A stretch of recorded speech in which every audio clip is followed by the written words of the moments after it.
Western society is in a downward spiral. Marriages are rare and usually just for show, with the inevitable divorce happening in a couple of years. Even long relationships are starting to disappear, and when they happen, it's all held together by fear and psychological warfare of various levels instead of actual love. We are afraid to trust anyone, always looking for a better catch, and end up in situationships, if not isolation. Crime and corruption are everywhere. Salaries are struggling to keep up with inflation. Men are supporting only models, not families. Everyone is quick to blame politicians and hope for salvation if only their party won. Then, when it happens, things just get worse. So why is everyone out to get you? Why is our society so difficult to thrive in when we have reached a technological level that should allow us to all prosper? God has a clear answer, and I would like to share it with you in this video. The worshipping of idols is the beginning, the cause, and the end of all evil. Romans 1:26-31. For this reason, God gave them up to vile passions. For even their women exchanged natural use for what is against nature.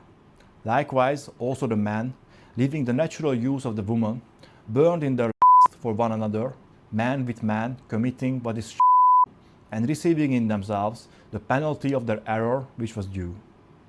And even as they did not like to retain God in their knowledge, God gave them over to a debased mind to do those things which are not fitting, being filled with all unrighteousness, immorality, wickedness, covetousness, maliciousness, full of envy, strife, deceit, evil-mindedness.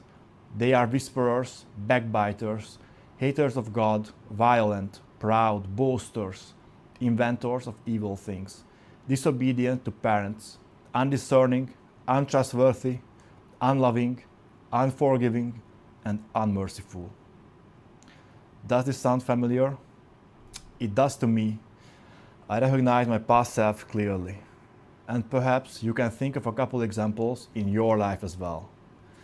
When people hear idol worship, they picture ancient pagans bowing before golden statues. But today, idols aren't statues.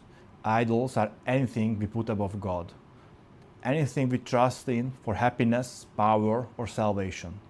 And look around.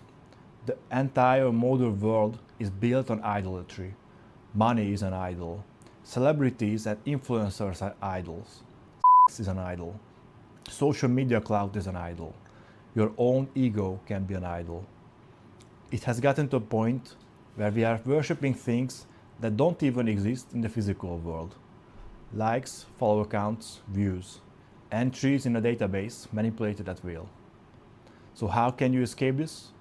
Make sure you put God first in your own life and recognize your own false idols. It could be anything. Most often it is money, status, lust, or power.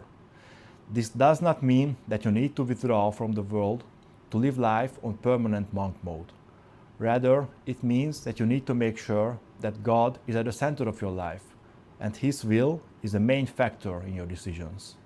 You can still make a lot of money, but you should not be stingy, and you should not expect fulfillment or happiness from reaching a certain level of income.